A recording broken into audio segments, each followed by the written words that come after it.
es Luz María Saucedo y les doy la bienvenida a un nuevo programa de Expediente INACIPE, Academia Mexicana de Ciencias Penales, este espacio que el canal judicial nos otorga para hablar de los temas más relevantes en materia de ciencias penales.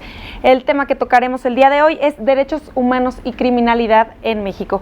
Para hablar de este tema nos acompañan dos expertos en materia de derechos humanos. Por una parte, la doctora Alicia Azorín Vincas, quien es miembro de la Academia Mexicana de Ciencias Penales. Doctora, bienvenida, gracias por venir al programa. Muchas gracias por la invitación. También por otro lado nos acompaña el doctor Luis González Plasencia, quien es miembro de la Academia Mexicana de Criminología. Luis, bienvenido, muchas gracias por venir a Expediente. Gracias, Luz, más un placer. Bueno, quisiera que habláramos, que comenzáramos a hablar de la relación que existe entre los derechos humanos y la delincuencia. En esta ocasión le voy a dar por primera vez la palabra a la doctora Solini, si nos puede platicar un poquito. Sí, bueno, el tema es complejo. Obviamente no es que ser delincuente sea un derecho humano, ese no es el tema precisamente, pero lo que sí es importante es que todos los seres humanos tienen derechos humanos. Los derechos humanos son inherentes a todas las personas y en consecuencia también los delincuentes tienen derechos humanos y también las víctimas. Entonces, siempre ha sido como un desafío para el Estado, para las autoridades, el poder realmente prevenir el delito, investigarlo, perseguirlo, respetando los derechos básicos, fundamentales de todas las personas. Yo creo que ahí hay un primer dilema, un primer núcleo problemático que ha sido difícil de comprender por el Estado y a veces incluso por la sociedad, que se ha visto influenciada por esto de,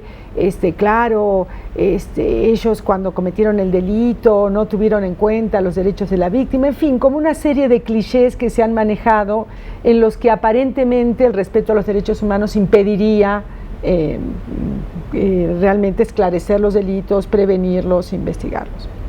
Y otro tema, creo yo, y Luis quizá ya él podrá después como profundizarlos, pero otro tema también muy importante es hasta qué punto el fenómeno delincuencial muchas veces está relacionado con, la no vigencia efectiva de los derechos humanos en la población. Esto es, hasta qué punto la pobreza, la marginalidad, el no acceso a la educación, a la salud, es un factor que condiciona muchas veces la comisión de conductas delictivas, digamos. Entonces, en este tema podemos irnos por dos vertientes, ¿no? La protección de derechos humanos del delincuente y la delincuencia como causa de la vulneración de los derechos humanos. Luis, platícanos un poco acerca de esta relación, por favor. Un poco al revés, ¿no? La vulneración de los derechos como causa de la delincuencia. Aunque no se puede hacer una relación, digamos, vis a vis, ¿no? Porque hay mucha gente que vive en condiciones muy deprimidas y sin embargo no delinque. Lo cierto es que hoy tenemos en el país una serie de contextos en donde la ausencia de Estado, ¿no? La dificultad que existe en las instituciones para garantizar los derechos humanos, sí se ha convertido en un propulsor de la delincuencia, ¿no?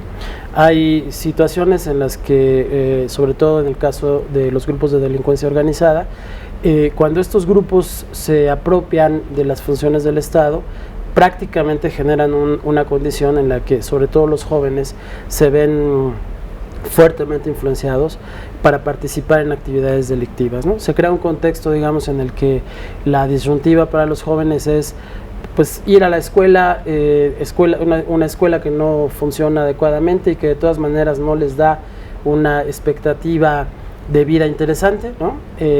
O dedicarse a actividades criminales. Muchos jóvenes con frecuencia llegan a decir que prefieren una vida corta pero intensa y de riqueza a una vida larga de incertidumbre, ¿no? Entonces, de esa manera se puede establecer un vínculo entre la ausencia de derechos, sobre todo derechos económicos, sociales, culturales, y estas posibilidades de convertirse en delincuente. Entonces aquí se van relacionando varios puntos del trabajo del Estado para evitar la criminalidad. No solo estamos hablando, por ejemplo, en este caso de que puede evitar la criminalidad la Comisión Nacional de Seguridad, sino también va relacionada con otras áreas del gobierno, como podría ser la educación, salud, la vivienda, ¿no? Trabajo. Entonces, ¿cómo se ha ido trabajando para engranar esto, ¿no? Se me haría muy raro que el Comisionado Nacional de Seguridad estuviera trabajando con el Secretario de Educación Pública, ¿no? Es como la percepción que se tiene es que son aislados. Sí, yo creo que tocas un punto muy importante porque efectivamente cuando hablamos de prevención delictiva, mucho más tienen que hacer todas estas instancias, educación, salud, el Ministerio de Economía, que tienen, digamos, una posibilidad de intervenir directamente en la situación social en la que viven las personas, que las instancias de seguridad, ¿no? Que normalmente intervienen cuando ya los delitos se cometieron. Y mucho se ha trabajado en esa mirada preventiva, ¿no? Lo único que hay que dejar en claro ahí es que no se trata de una visión asistencial, o no debería de tratarse de una visión asistencial que termina condicionándote los derechos a la no comisión de delitos, ¿no? Sino es una visión de derechos que, como decía Alicia, esos derechos los tenemos todas las personas de manera incondicional, ¿no? La hipótesis que está detrás es que si todos esos derechos se satisfacen, entonces tú creas una condición de seguridad, ¿no? Ya que estamos hablando de esta relación criminalidad-derechos humanos, también quisiera que me hablaras como miembro de la Academia Mexicana de Criminología, de la relación de la criminología con los derechos humanos. Busqué en varios textos y parece que no es muy habitual que se hable de esta relación. Bueno, existe desde hace mucho tiempo y ha sido planteada. Hay un matrimonio de académicos de mediados del siglo XX, los Schrödinger, que plantearon esta idea justamente, ¿no? A partir de la cual, por ejemplo, se ha hablado de la necesidad que hay de revisar los códigos penales para redefinir los bienes jurídicos que deben tutelarse a partir de los derechos humanos, ¿no? Entonces, esta es una relación que se plantea entonces y que da lugar a varias corrientes criminológicas. Una de ellas es el llamado derecho penal mínimo, y después el garantismo penal farrayoliano, ¿no? Pero hay otras posiciones como el neorrealismo de izquierda, en fin, hay varias posiciones dentro de la criminología que hacen este vínculo entre derechos humanos y sistema de justicia penal. ¿Y cuál sería como la legislación que aplicaría para los temas de criminalidad, criminológicos y relacionados con los derechos humanos? No sé. Bueno, este desarrollo que se llevó a cabo en la criminología también se ha llevado a cabo dentro del propio derecho penal, digamos, el derecho penal sustantivo duro. Entonces, de alguna medida, también desde la perspectiva del derecho penal, hay toda una corriente que relaciona, hasta relacionada incluso con el propio garantismo, como algunos autores latinoamericanos, por citar Zaffaroni, alguno, digamos, ¿no?, donde realmente hay una relación directa entre la ley penal y los derechos humanos. Y por eso hay un conjunto de principios básicos penales que incluso algunos están contenidos en los códigos, como en el Código Penal para el Distrito Federal, por decir alguno, que los códigos penales incorporan estos principios básicos que son limitantes de alguna manera de la actuación penal del Estado. Entonces, en ese sentido, el Estado de Derecho actual, contemporáneo, occidental, está limitado en su actuación por el respeto a los derechos humanos. El artículo 1 de nuestra Constitución, en ese sentido, realmente, por si había alguna duda, lo dejó totalmente esclarecido, digamos, ¿no? Toda la actuación estatal y en particular la actuación penal está enmarcada por ello. Luis, justo vamos a complementar lo que nos está diciendo la doctora Solini. ¿Qué cambió con la reforma constitucional del 2011 en materia de derechos humanos en torno a la relación de derechos humanos y criminología? Bueno, todavía no ha cambiado todo lo que debería de cambiar. Sí fue implicó un cambio muy importante porque se introdujeron en la Constitución todos los derechos humanos que están también en los tratados internacionales que México ha firmado en la materia. Se introdujo el principio pro persona. Se reforzó con ello también una reforma previa del año 2001, si no me equivoco, que es la parte final del propio artículo primero, que es la cláusula antidiscriminación. Se fijaron las obligaciones de todos los servidores y servidoras públicas del Estado frente a los derechos humanos, se fijaron también un conjunto de deberes, ¿no? Entonces se puso el marco, digamos, para que los derechos humanos se coloquen como eje el marco jurídico nacional y como eje también de la política pública en materia de derechos humanos. Entonces ahora a mí me parece que lo que debe de ir ocurriendo paulatinamente es que tanto lo que existe en la Constitución, las reformas más o menos recientes, como las que se hagan en el futuro, tendrán que irse generando en clave de derechos humanos, ¿no? Ahora lo que tenemos es, a partir de este artículo primero, un referente que debería de orientar todas las reformas, la acción por supuesto del Poder Judicial también en ese sentido, y la política pública, ¿no? Lo que está por ocurrir es que todo eso se vaya desarrollando. Va avanzando. Bueno, y esto fue de 2011, ¿no? Entonces hay que ir avanzando un poco más. Ya llevamos 4 años. Rápido. Así es. ¿Cómo afectan estos cambios a la criminalidad en México? De muchas maneras. Yo creo que lo hemos discutido con Alicia, ella te va a poder profundizar sobre el tema, pero como sabes, hubo una reforma previa en 2008, ¿no?, en materia de justicia penal. Esa reforma ha sido muy criticada porque tiene como dos caras. Por una parte incorporó todo el tema del debido proceso, pero además incorporó una serie de excepciones, ¿no?, al propio debido proceso, que se han criticado muchísimo. Ahora, a la luz del 2011, habría que revisar cómo armonizar esa parte, digamos, antigarantista con una perspectiva de derechos humanos. Ahí hay temas muy importantes como el tema del arraigo, por ejemplo, que sigue estando como una piedrita en el zapato para los que defendemos los derechos humanos. Derechos humanos. Doctora, ¿cómo ha impactado esta reforma a la criminalidad? Mira, yo creo que, como dice Luis, todavía está por impactar realmente, ¿no? Yo creo que es importante que el impacto no sea solo legislativo, sino también institucional. Yo creo sí que poco a poco tenemos que rediseñar las instituciones en signos de derechos humanos, digamos, ¿no? Arrastramos de muchas decenas instituciones que trabajan sin ese horizonte, digamos, de derechos humanos, que han hecho un esfuerzo, que han venido incorporando, me refiero a todas las instituciones relacionadas con el sistema penal, digamos, ¿no? Han venido incorporando dependencias de derechos humanos, pero todavía no está el diseño institucional, la filosofía institucional, creo yo, orientada a una actuación respetuosa de derechos humanos. Esa es una labor que va a llevar tiempo, no podemos decir que no se esté haciendo nada, yo creo que poco a poco el tema está permeando realmente, ¿no?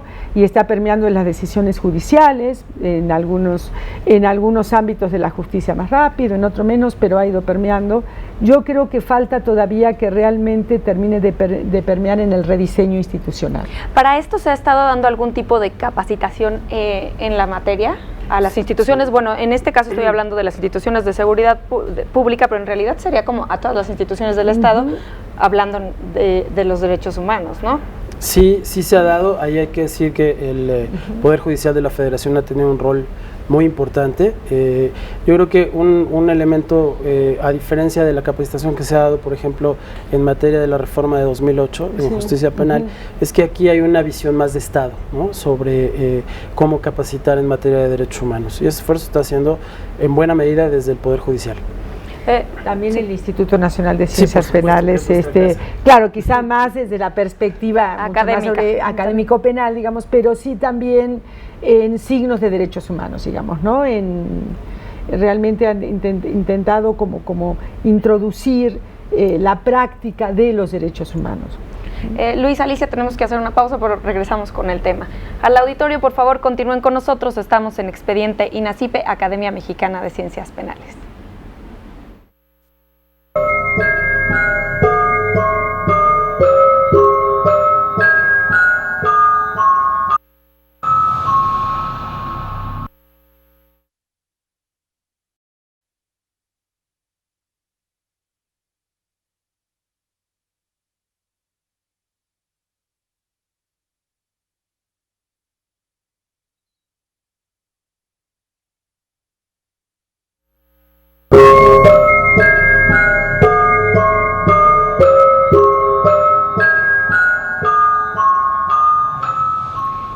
continuar con nosotros en Expediente INACIPE, Academia Mexicana de Ciencias Penales.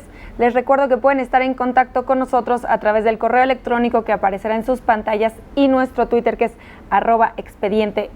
Los invito a seguirnos y darnos sus comentarios y sugerencias acerca del programa. El día de hoy estamos hablando de derechos humanos y criminalidad en México. Antes de irnos al corte, empezamos a hablar del impacto que tienen estos temas, la reforma constitucional del 2008 en materia penal. Luis, ya nos comentabas acerca de algunos de los temas que impactan en este sentido, como el arraigo, pero quisiera irnos a hablar un poco más general, de manera más general, de la delincuencia organizada. ¿Cuáles son los puntos importantes en torno a la delincuencia organizada de esta relación derechos humanos, criminalidad? Bueno, el tema es muy interesante y daría para varios programas seguramente, pero yo te diría lo siguiente. Primero hay que entender claramente que existe una preocupación seria por lo que la criminalidad organizada ha implicado para México, particularmente en la última década, ¿no? Ha generado diversos tipos de impacto.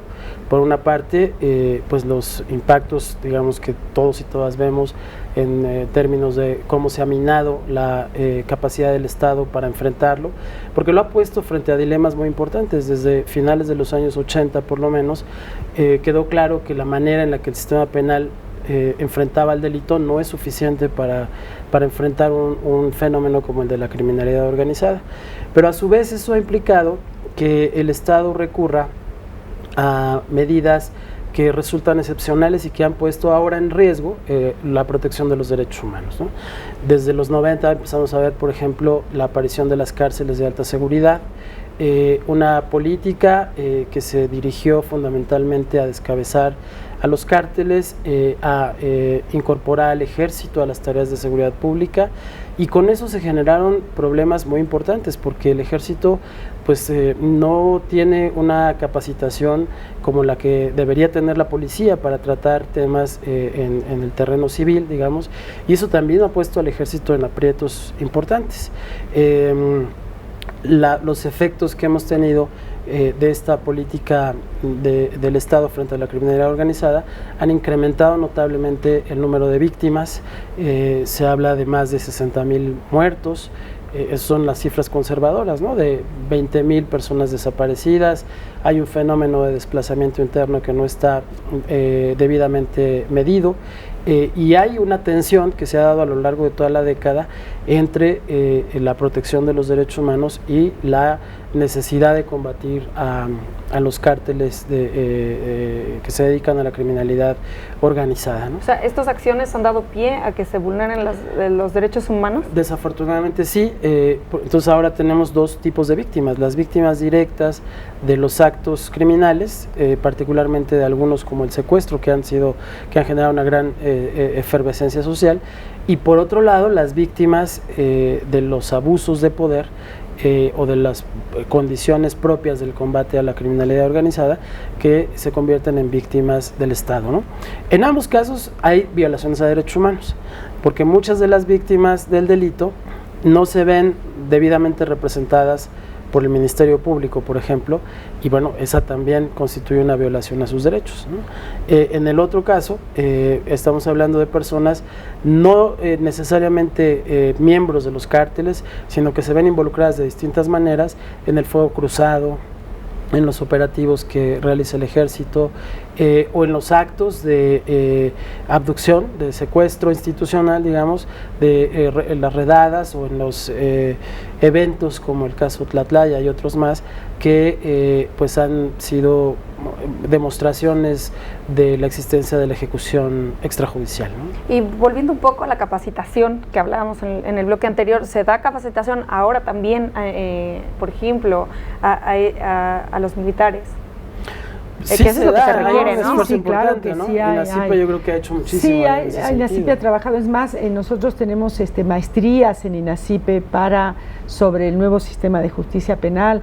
El tema, yo creo, al que se refiere Luis, es un tema de formación institucional. O sea, el ejército está formado para la guerra, no está formado para el combate al delito y la prevención. Entonces es muy difícil actuar ni que hablar en espacios urbanos, digamos, donde no es para lo que el ejército en principio está formado, capacitado, diseñado, pensado, digamos, ¿no? Entonces, yo creo que el tema es complejo, se está dando capacitación, la capacitación nunca es suficiente, digamos, siempre es importante que haya más, pero yo creo que es un tema incluso de diseño de política criminal, ¿no? Que excede un poco al puro tema de capacitación de algunos operadores, digamos, ¿no? Y volviendo al tema de la delincuencia organizada, ¿usted cómo considera que está planteada esta reforma en materia del trato a los miembros de la delincuencia organizada? Estamos ahí relacionando con... La reforma está planteada como con dos signos, digamos, ¿no? Como un signo garantista en el sistema del nuevo modelo de justicia penal y un signo menos garantista para la delincuencia organizada, digamos. Señala como un trato diferente, señala como dos sistemas, uno para lo que sería la delincuencia común y otro para lo que sería la delincuencia organizada. Como decía Luis, es comprensible el tema de delincuencia organizada en México, ha sido un tema que ha generado y genera realmente una situación difícil, crítica para los derechos de todas las personas, pero esta doble regulación yo también creo que es sumamente riesgosa, porque la tendencia natural de esto va a ser que se va a ampliar siempre el margen de actuación menos garantista, digamos, ¿no? Es una tendencia natural por parte del Estado y por las fuerzas de combate a la delincuencia. Yo creo que esto lo vemos incluso cuando vemos, no sé, el incremento de las penas, digamos, ¿no? Tenemos penalidades de 100 años, 140 años, son penalidades absurdas, cuando el tema no es tanto digamos, el monto de la pena, sino que se aplique, o sea, disminuir la impunidad, hacer un sistema más eficaz. Entonces, en fin, la situación es compleja, yo no me parece de lo más afortunada, digamos, esta tan clara división, sí, tan clara diferencia y sobre todo este límite a los derechos que tiende a expandirse. Bueno, y dentro de estos puntos quisiera retomar el tema del arraigo que también nos mencionaste en el bloque anterior. Alguna vez tuvimos un programa acerca de eso, ¿no? Del exceso del uso del arraigo. El arraigo sigue estando en la Constitución con la reforma del 2008. Sí, y bueno, yo te decía hace un momento que un efecto de la reforma del 2011 tendría que ser una relectura de la reforma del 2008 y la eventual expulsión del arraigo del orden constitucional. Hubo un debate, más o menos recientemente, jurisdiccional, que terminó por validar lo que se denominaron las excepciones en la Constitución, ¿no? El fondo de ese debate pues tiene que ver con esta preocupación por el tema de la delincuencia organizada y por la necesidad de tener instrumentos legales que le permitan al Estado, digamos, tener una mayor acción, ¿no? Como dice Alicia, y estoy totalmente de acuerdo con ella, ahí la pregunta es si estos mecanismos excepcionales efectivamente están siendo útiles para abatir un fenómeno como el de la criminalidad organizada, o más bien están generando nuevas violaciones a los derechos humanos. Porque ahora uno de los efectos de la reforma del 2011 es que ahora ya con toda claridad hemos asumido la jurisdicción de la Corte Interamericana de Derechos Humanos. Entonces ya no podemos decir que la última instancia en el país tiene también la última palabra, ¿no? Sino que estas circunstancias pueden y eventualmente subirán a la Corte Interamericana de Derechos Humanos y ahí pues es en donde tendrá que generarse la corrección de nuestro marco jurídico, ¿no? Y esto podría ser como grave y peligroso. O sea, estamos hablando de que, por ejemplo, en casos que se utilice el arraigo, existen tratados internacionales en los que no se encuentra pues contemplado que es una vulneración a los derechos humanos. Entonces, ¿qué sucedería? En todos los casos que se haya aplicado un arraigo, ¿podría haber una objeción? Sí, por supuesto, y puede haber, como ya ha ocurrido en varios casos, una sentencia en contra del Estado mexicano que podría obligar a modificar la Constitución, ¿no? Para cerrar este tema, ¿cuál sería? Es una disposición tutelarista hacia el MP, el arraigo, de alguna manera. Así es como decirle, bueno, te tengo que ayudar a las instancias de investigación porque no pueden, sino, o sea, ¿cuándo habría realmente quizá un sistema de inteligencia mucho mejor, que trabaje con mucha más efectividad? Haría innecesario el tener detenida a una persona 40 días para poder investigarla, digamos, ¿no? Esa investigación podría ser previa, con un buen sistema de inteligencia, de información, de comunicación entre las autoridades. Entonces, bueno, esta es parte de... Para cerrar el tema y no convertirnos en un programa de arraigo, ¿cuál es el futuro de esta figura, Luis? Bueno, muchos han hablado de que una vez que entre en vigor la reforma del 2008 ya de forma plena, que debería ser el año siguiente, ¿no? El arraigo tendría que desaparecer, ¿no? Lo cierto es que la tentación a tener el arraigo e incluso a denominarle de otras maneras, como ha ocurrido en varios estados de la República, está ahí presente y va a seguir estando mientras no existan mecanismos, digamos, que de manera eficiente permitan combatir la criminalidad organizada, ¿no? Pero más allá me iría yo a esto que Alicia comentaba, la necesidad de cambiar el chip, ¿no? Es decir, mientras sigamos teniendo una mentalidad tendencialmente autoritaria, ¿no? Pues figuras como esa van a seguir apareciendo, ¿no?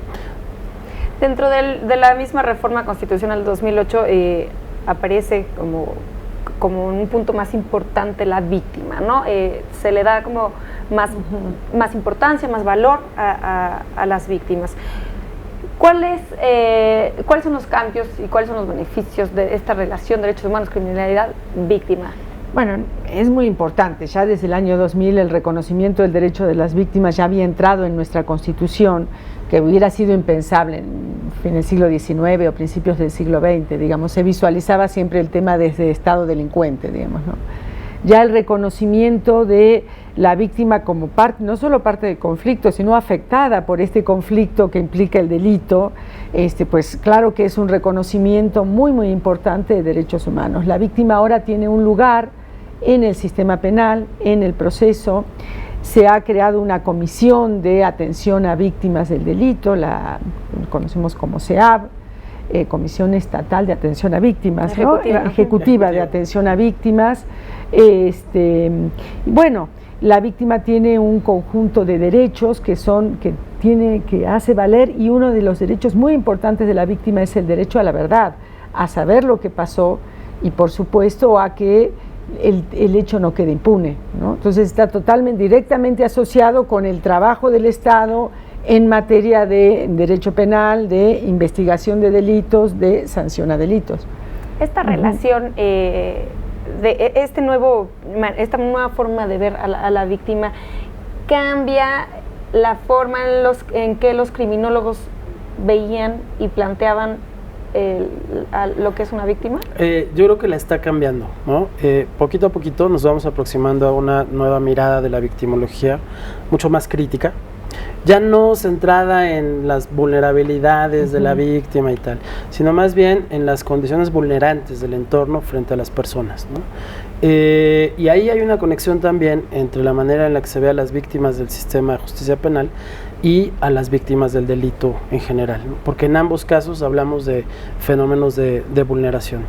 En el caso de las víctimas del delito, en muchas situaciones se trata de personas que entran en conflicto con el Estado porque el Estado no acciona debidamente, ¿no? Porque el Ministerio Público no investiga o porque hay condiciones estructurales que no permiten llegar a la verdad de los hechos.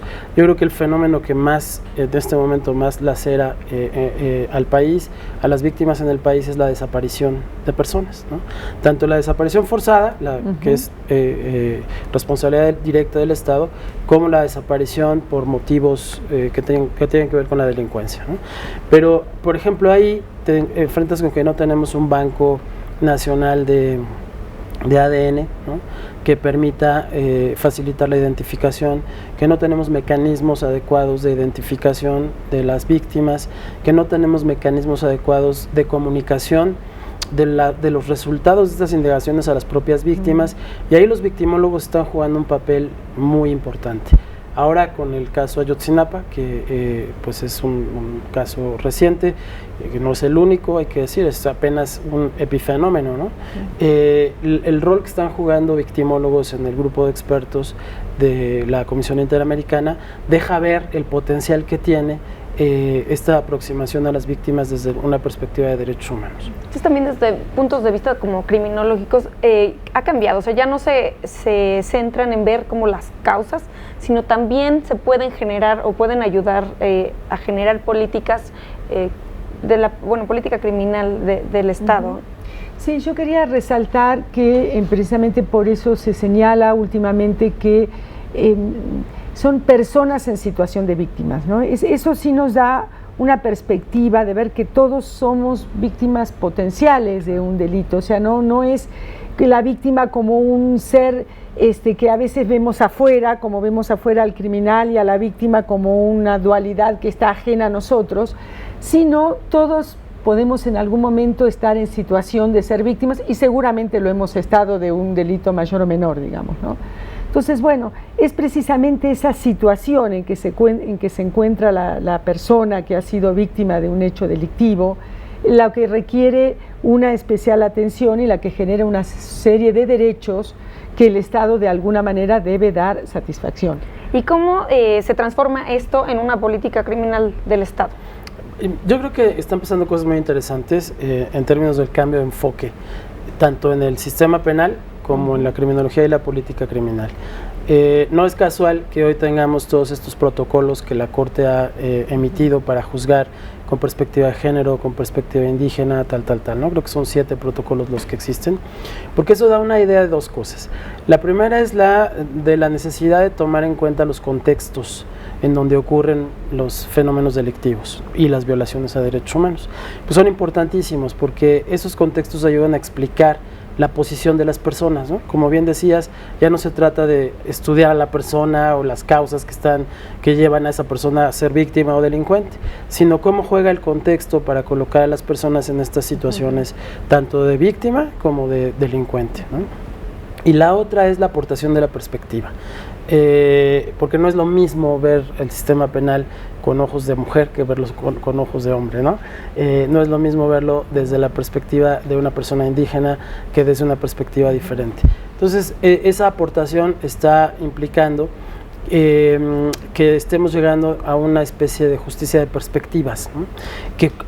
Para la cual ahora es importante no asumir una posición, digamos, neutral, ¿no?, frente a los hechos, sino que es necesario poder saber qué condiciones hay para que una persona como mujer, como indígena, como persona con discapacidad, como miembro de la comunidad LGBTTI, qué condiciones están jugando para que a la hora de emitir los juicios, estos juicios no terminen convalidando desigualdades, ¿no?, sino al contrario, que empoderen a las personas para entonces sí generar juicios en igualdad.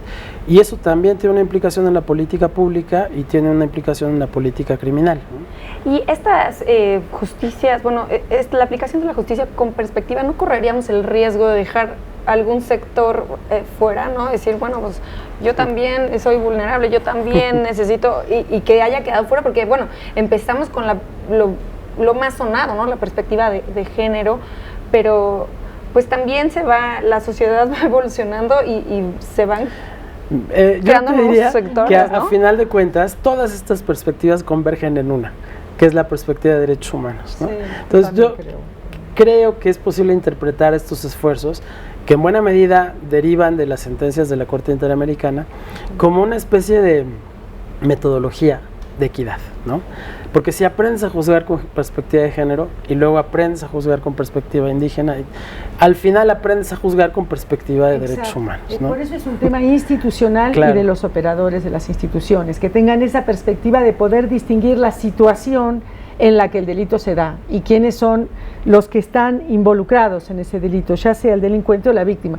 Si tú tienes una perspectiva de derechos humanos, puedes ver en qué situación está cada uno, digamos. Claro, hay algunas muy marcadas, como las señaladas, ¿no? Es importante recalcar, ¿no? Porque mucha gente podría decir, ¿y por qué se preocupan por las mujeres? ¿Por qué? Pero no, todos van alineados hacia los derechos humanos. Exactamente. Bueno, tenemos que hacer una pausa nuevamente, pero volvemos con el tema. Al auditorio, por favor, continúen con nosotros. Estamos en Expediente INACIPE, Academia Mexicana de Ciencias Penales.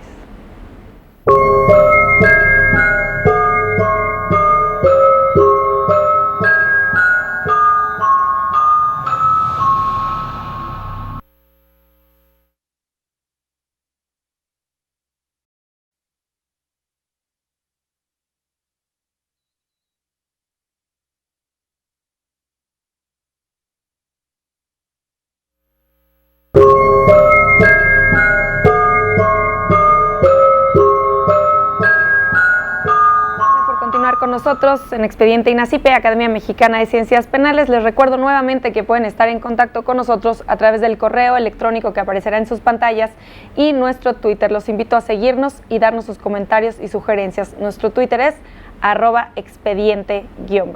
El día de hoy estamos hablando de los derechos humanos y la criminalidad en México. Bueno, a lo largo del programa hemos tocado varios puntos de la reforma y varios puntos del sistema de justicia penal en México. No podríamos hablar de todos, pero sí es muy importante terminar y hablar del sistema penitenciario, ¿no? Es como para cerrar el sistema de justicia penal en México. ¿Cuál es la situación del sistema penitenciario en México, hablando en materia de derechos humanos? Bueno, yo creo que es... No voy a decir nada nuevo, en el sentido que las cárceles del país no respetan los derechos humanos. Esa es una afirmación que se puede hacer en generalidad. Creo que no estoy cometiendo ninguna falsedad, no estoy emitiendo ninguna falsedad. El tema es un tema complejo y realmente, como tú bien dices, Luzma, realmente el sistema de justicia penal no cierra si el sistema de ejecución no tiene ninguna función, no cumple, no solo es totalmente ineficiente, y no solo es totalmente ineficiente, sino es un sistema donde se violan sistemáticamente derechos humanos. ¿Qué sentido tiene toda la investigación, todo el proceso penal, toda una condena, si esa condena o no se cumple, o no es efectiva, o se cumple en condiciones tales de violación de derechos humanos que la persona que realmente cumple esa condena realmente no va a poder tener una vida social después socialmente relevante, pacífica, productiva, digamos, ¿no? Entonces, el tema es realmente complicado. Yo creo que no es casual que de todas las leyes de este nuevo modelo de justicia penal, la ley de ejecución de sanciones es una ley que todavía no ha salido, o sea, está atorada. El tema requiere, claro, es un tema que económicamente tiene exigencias muy altas y también eso frena muchas veces las transformaciones. En fin, yo creo que es un tema donde realmente estamos desaprobados, ¿no? Más que en otros, digamos. Dentro de este tema del sistema penitenciario, Luis, platícanos cuál es tu visión o tu opinión acerca de la labor del juez de ejecución y de la efectividad de este trabajo, ¿no? Yo creo que es una de las figuras que menos se ha entendido. Coincido plenamente con Alicia. Tradicionalmente la ejecución de la pena estuvo en manos del Ejecutivo, del Poder Ejecutivo, ¿no? Eso lo que significaba es que todo el trabajo que se hacía en el ámbito judicial después tenía o mejor dicho, reconocía como límite la intervención del Poder Ejecutivo ya en el ámbito de la ejecución de la pena. O sea, esto es decir, la administración de las prisiones y de las penas. Exactamente. Dejaba de ser un tema judicial para convertirse en un asunto de la administración pública, ¿no? Y eso generó condiciones de muchísimo poder para los administradores de prisiones y para el sistema de prisiones en general. Ni más ni menos, ellos podían disponer de la sentencia, ¿no? Si el juez decía 10 años, a través de todo el sistema de beneficios y de otros mecanismos, la administración penitenciaria podría decir 4 o 5 o 6, ¿no? En otros momentos podría decir 15, ¿no? Entonces ha costado mucho trabajo judicializar la ejecución. La figura del juez de ejecución tendría que ser tal que cualquier situación que afectara jurídicamente a la persona que está en ejecución de una pena fuese decisión de un juez a partir de una audiencia en la que también tienen participación el fiscal y el defensor, ¿no? Es decir, se trata de llevar este mismo mecanismo que hoy funciona en el proceso y en la sentencia al ámbito jurisdiccional, de modo tal que no se dé ninguna decisión unilateral, ¿no? Pero por supuesto, en estas condiciones ahora la administración penitenciaria se convierte en parte, ¿no? Ya no es la que decide, ya no debería ser la que decide, sino que se convierte en parte que llevaría al juez eventualmente sus consideraciones para que fuese el juez quien finalmente determinara qué es lo que procede, ¿no? Por supuesto, escuchando también a la defensa. Entonces esto amplía el ámbito de acción de la defensa también a la ejecución penal, ¿no? Como dice Alicia, desafortunadamente, además, digamos, de la incomprensión que existe sobre la propia figura, las condiciones de las cárceles son tales que dificultan muchísimo la acción de los jueces de ejecución, ¿no? Aquí en el Distrito Federal tenemos la mayoría de las cárceles, si no es que todas, la verdad es que no tengo los datos actuales, pero hasta donde recuerdo, todas están sobrepobladas, ¿no?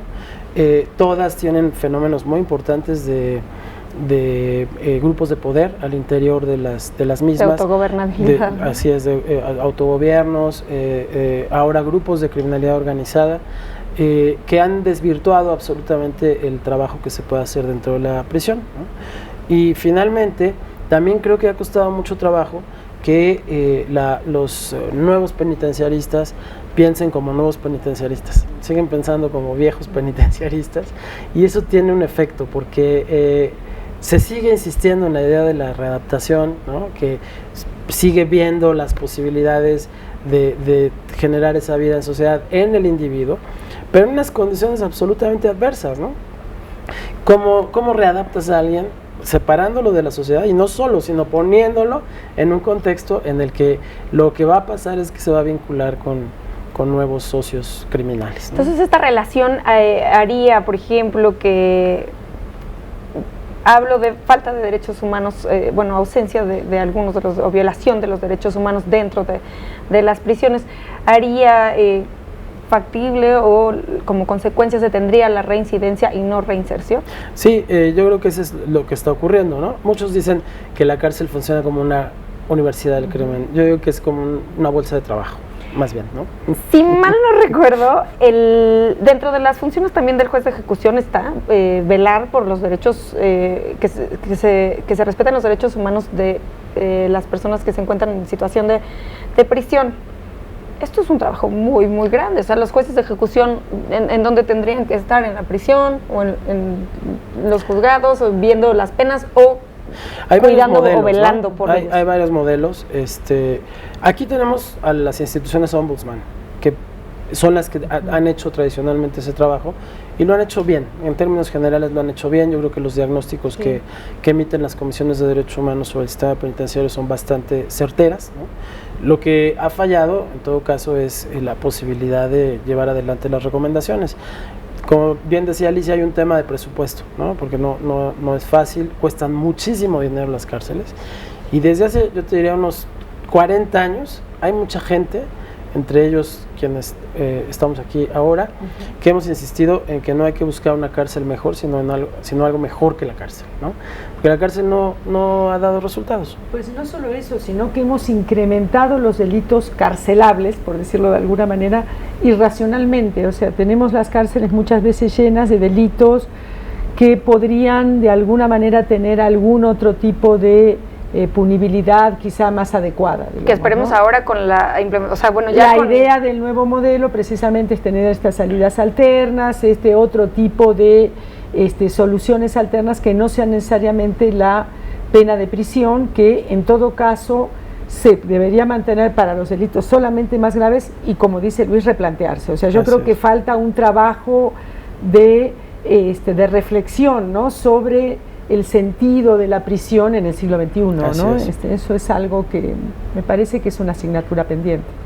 Sí, bueno, y continuando con la reforma, yo ya pensé que había terminado, pero no, hay un punto que no hemos tocado, que es la justicia para adolescentes, y quisiera preguntarle a la doctora Solini, que yo sé que tiene varios trabajos en la materia, ¿cómo se está desenvolviendo esta relación de derechos humanos, criminalidad, justicia para adolescentes? La justicia para adolescentes no escapa, lamentablemente, a la problemática de la justicia penal en México, ¿no?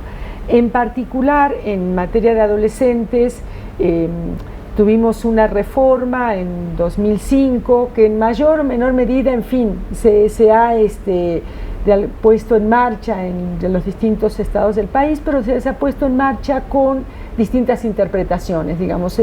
La manera de entender el texto constitucional, que a mi manera de ver tenía todo un mensaje anclado en un nuevo modelo de protección integral, esto es derivado de la Convención sobre los Derechos del Niño, no ha sido interpretado de igual manera en cada una de las legislaciones locales. Entonces tenemos hoy día en el país de legislaciones muy disímiles, problemáticas también, es cierto, disímiles, que varían de estados a estados. Hay estados donde el tema de la delincuencia organizada y los adolescentes también está como mucho más complejo, hay mucho más adolescentes involucrados en esta problemática, por lo tanto una situación de riesgo mucho más alta. ¿Se cuidan en mayor medida los derechos humanos de los adolescentes o se les da un trato igual? A ver, digo, se cuidan en mayor medida en la medida que la ley de por sí, la ley y la Constitución ponen algunos límites, digamos. Entonces, sí, claro, la actuación es más limitada en materia de adolescentes, en general en cuanto a las sanciones aplicables. Las instituciones para adolescentes en general son instituciones más chicas, entonces, bueno, eso favorece que no sea, por ejemplo, un centro de internamiento de adolescentes no tenga la sobrepoblación que tiene uno de adultos, en fin. Las situaciones son un poco más benignas, no podemos decir que no. Sin embargo, no me queda claro que en el diseño institucional, que en el sentido de la aplicación siempre esté tan claro el respeto de los derechos humanos de los adolescentes. Eso, sobre todo a nivel de ejecución, no siempre está tan claro. Y también estamos a la espera de una ley, ¿no? Estamos a la espera precisamente por esta situación tan disímil de estado en estado, que hay estados que han puesto sanciones de hasta 20 años para los adolescentes, que ya pierde toda perspectiva de adolescentes. Estamos en espera de una ley nacional de justicia para adolescentes. Quisiera que nos platicara acerca de si existen políticas públicas para la no criminalización de la juventud, ¿no? Esto va de los jóvenes, esto va un poco de la mano con la criminalidad y los derechos humanos.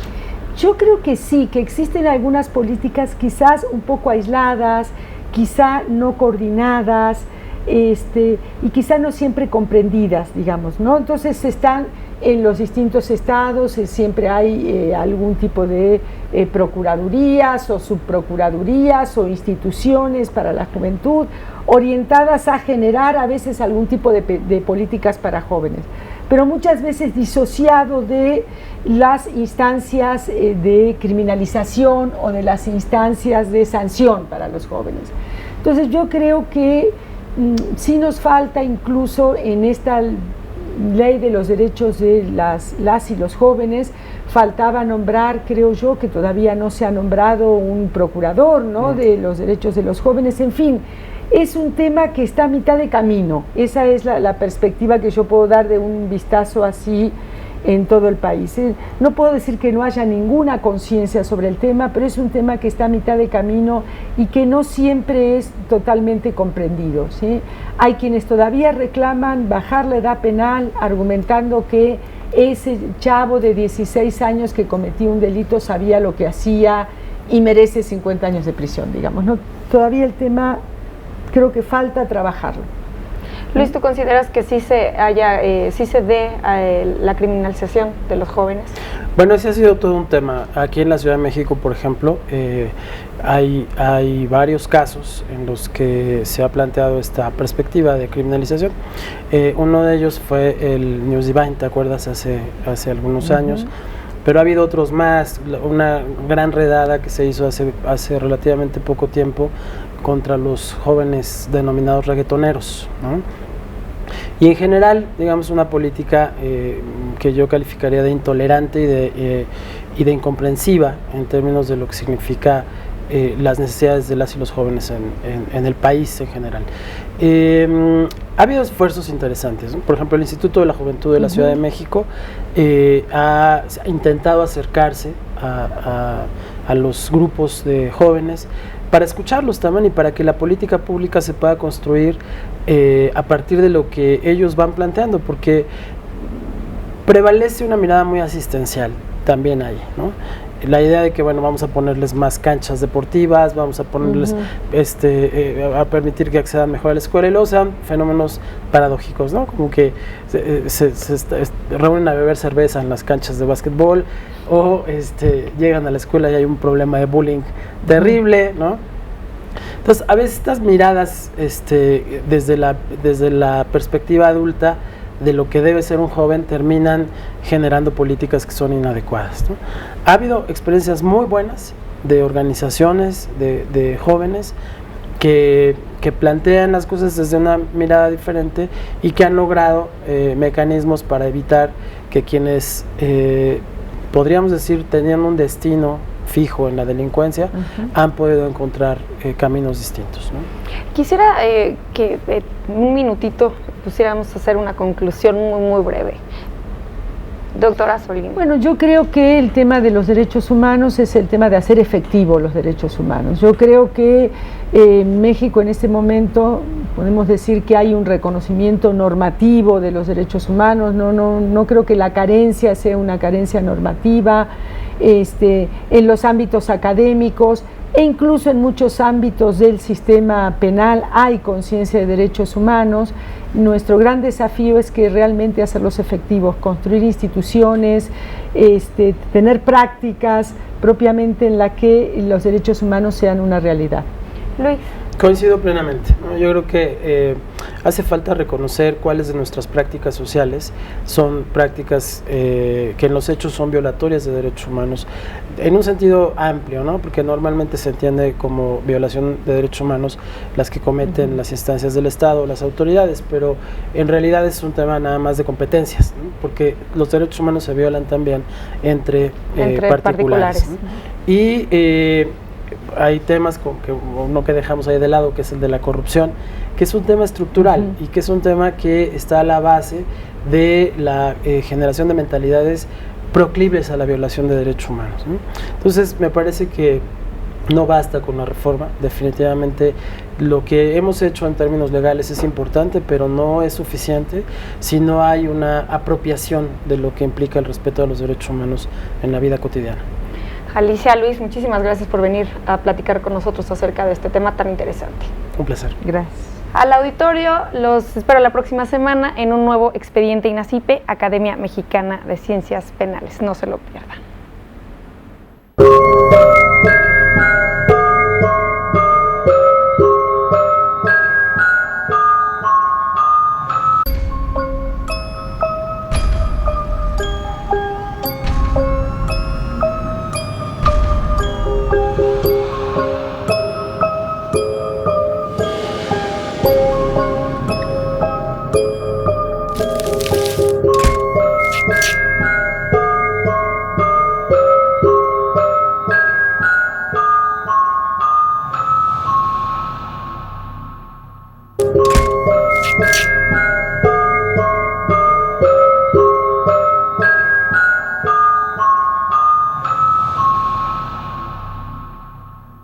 Sí.